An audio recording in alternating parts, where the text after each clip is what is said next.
Hi, guys. Thank you for being here. If you don't mind me starting with the origin story, it's my understanding you met at a film festival 20 years ago, and it took this long to make a movie together. So, so what happened in between? What was the spark? It wasn't my fault. I was It's really Kleber's trying fault. to make it work. Well, I was a film critic at the time, and I was covering the Cannes Film Festival as a critic, and Wagner Moura had a film there called Lower City by Sérgio Machado, a Brazilian film, and that's how we met. We kind of hit it off really well, and throughout the years I got to interview him a couple, maybe 3 or 4 more times, until I quit criticism and went into filmmaking, and that's when he saw my first film. And then I started to see his short films, yeah. and I was like, wow, that critic can direct.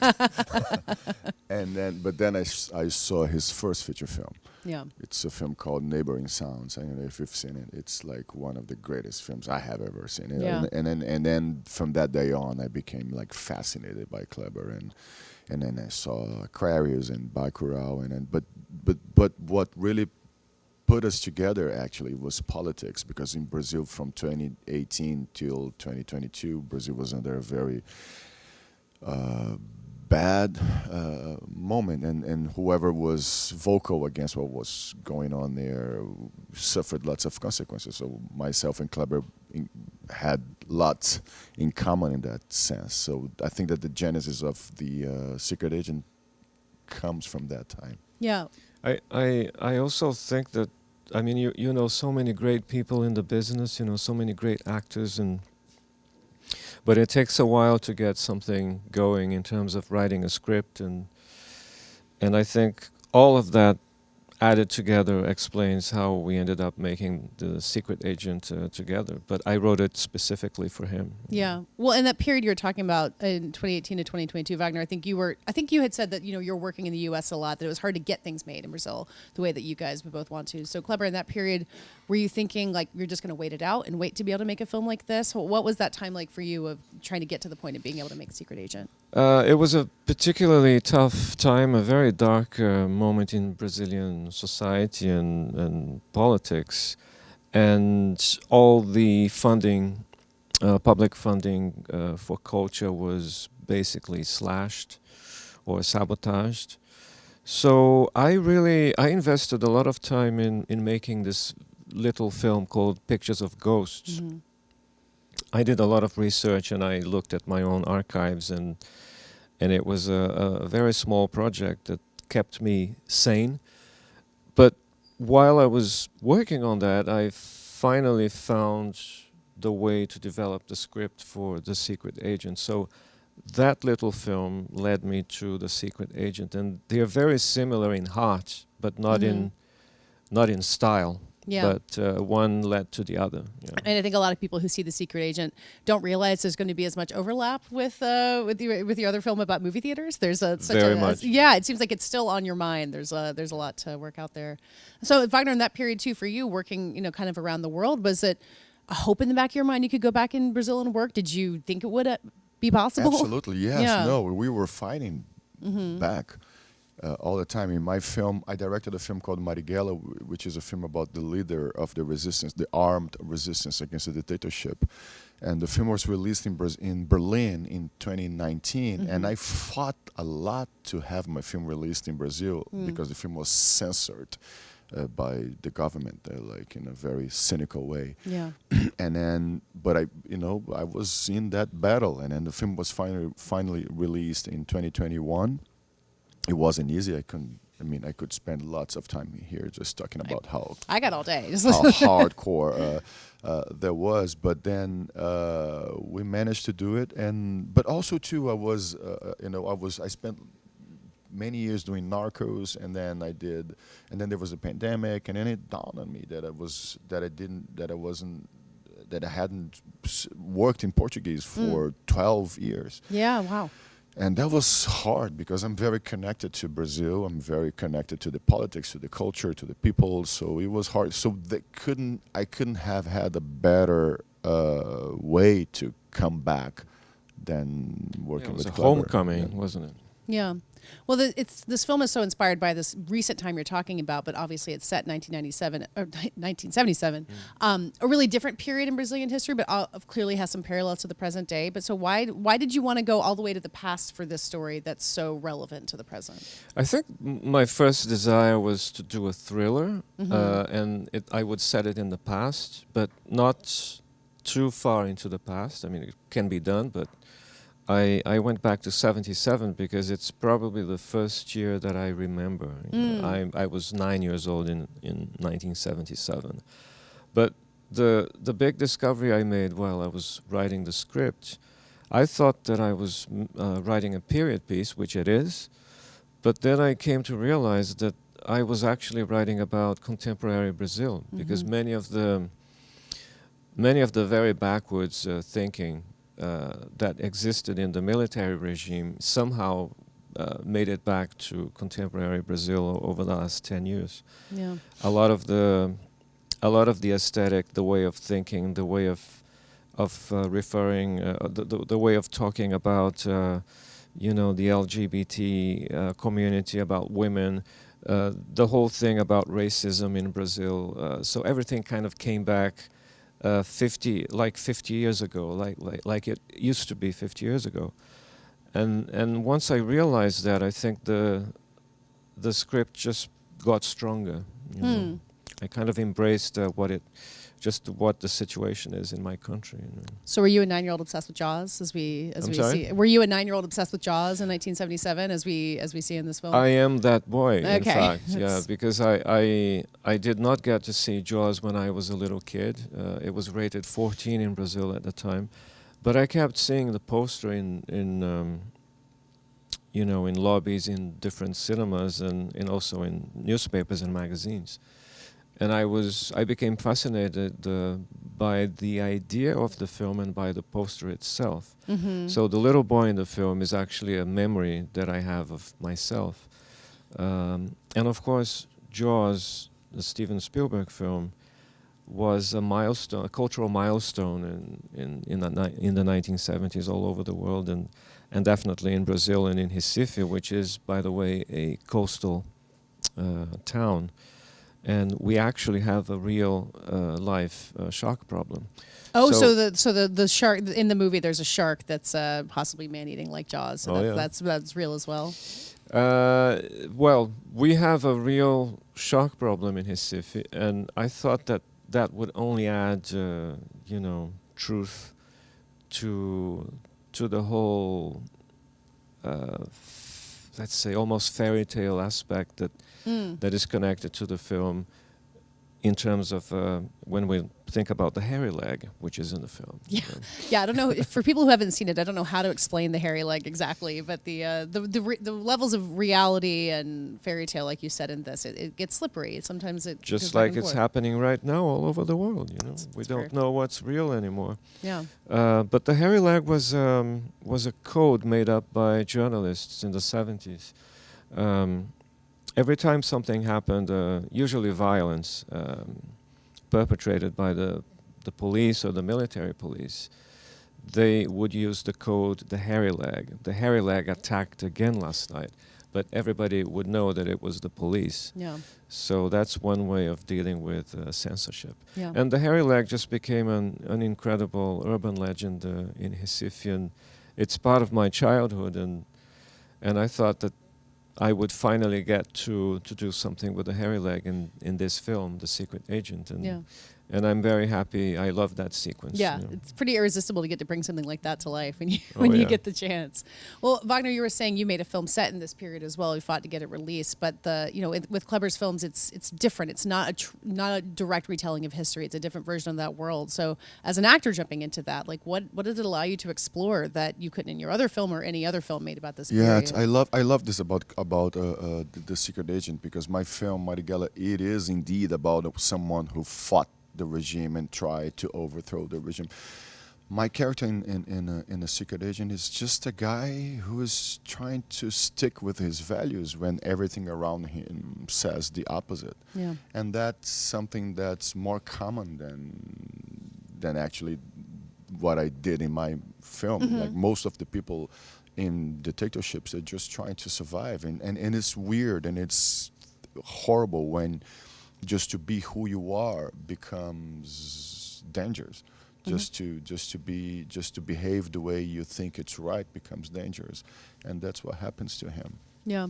And the community that comes around him too. There's this lovely thread of these other people who are, using fake names and live in this apartment building that, it seems fun, which is, it's not, it's scary, it's terrifying, but there's such a life to all of that too, that felt an important balance. Yeah, I really love the idea of doing a thriller which is suspenseful and it's, at some point it gets quite violent. And there is a kind of a dark undertone, but I really had to come in and bring the other side, which is basically love, In very difficult situations in society, often people get together and they protect each other. And this is something that I really loved about the development of the story and how it unfolds. So he's taken care of by this wonderful group of people. One of them is this wonderful woman. She's 77 years old, and she's just a great character. And I love to see them together every time there is a scene with them. Yeah. Did you say she wasn't an actress? That she was. How do you get someone on screen like that and give a performance like that? She's just a great person, a great human being, a great woman, and I had done a film called Bacurau with her. She was just an extra in the film, and she has one line in Bacurau, and everybody remembers that one line. So that was an interesting suggestion that she might go on to something bigger, a bigger role, and I'm very happy with her in the film. So you recognize a star quality when you see somebody, and Yeah, she is a star, and I find it sometimes a little problematic when us in the industry say I work with non-actors. Oh, sure. They are all actors, even if they are not professional, and I think Tanya, she's an amazing actor, even if she's not professionally trained. Yeah. But she's just amazing. You can see Wagner just cracking up in the middle of the scene, just reacting to her. Actually, my first day was with her, and I was like, it was just you can see it's just me, myself, Wagner, just in awe of that woman, like just admiring her and like cracking up when she says anything. Well, as a homecoming too, you spend time working on large, streaming show productions in Hollywood. Like, did it really feel like, oh, I'm back? Like, this is what I was trying to get to. Yeah, and that's my thing. That's my field. Political Brazilian films. That's what I love, and I couldn't be happier. Yeah. Well, Kleber, I think you said this is your first political film, which is an interesting distinction because it seems like your beliefs are in everything that you make. But what is that difference to you? What makes this one truly political? Well, that's an interesting question because I have never sat down to write a script or even go to the set and to make a film thinking that it would be a political film. In fact, every film that comes out that I have made, there is this discussion that it's a political film. It happened to Neighboring Sons, Aquarius. They all are. Yeah, and oh, so you disagree? I see. Bacurau. But I think that when you stage a sequence which has to do with life being lived in society, the way we live life in society, it might become a political discussion because just about anything we do in our daily lives, living in society, comes from a set of decisions that might be seen as political. So, yeah, I completely I totally understand the discussion on the political film. But I grew up watching, the films of Oliver Stone and Costa Gavras, and they're political in a more overt way, I think. And some of them are really quite good. But I think the politics can be found in normal everyday situations. Well, it feels like what you were saying, Wagner, where just trying to live your life and stick to your values can become political in these circumstances. Exactly, and I think that it's trying to agree with what Kleber just said. Like, you don't go there and say, I'm going to make a even when I did my film, Marighella, which is obviously a political film, it's a historical political film. What I want to see is what happens to the people, right? How the characters relate to other people, what's going on with the characters, and not like, I don't want to make a statement about, like, if you feel what the character is feeling, you'll have a pretty good idea what's going on around him. Well, statements don't have nearly the power in film that characters do. I feel like that's what any good filmmaker That's what knows. matters. Yeah. I mean, we're talking about this as a period piece, so I think for anyone who hasn't seen it, it's hard to know just how immersive the period in this is. And I think you've talked about this being the biggest budget you've worked with. You can absolutely see it on screen. But just for both of you, immersing yourself in that world, like, what does that give you to be able to have the resources to recreate the past this extensively? I think that when you make a film set in the past and you have the budget and you have your friends, the collaborators, you know, the art director and the photography and the lenses and the costumes, I think it's probably the closest we will ever get to traveling in time, you know, to actually having a time machine, you know, like the DeLorean, because it really is first of all, it begins with a state of mind, you know. The story takes place in 1977. And then you put the whole thing together in terms of the objects and all the details together to make the film work. But then you arrive to shoot on a wonderful set, you know, on a set that will almost physically take you to the past. Mm-hmm. And this is something that I find, it took me a while to adjust. I had done 15 minutes in Aquarius, which take place in the opening segment takes place in 1980, and I had felt that for the first time.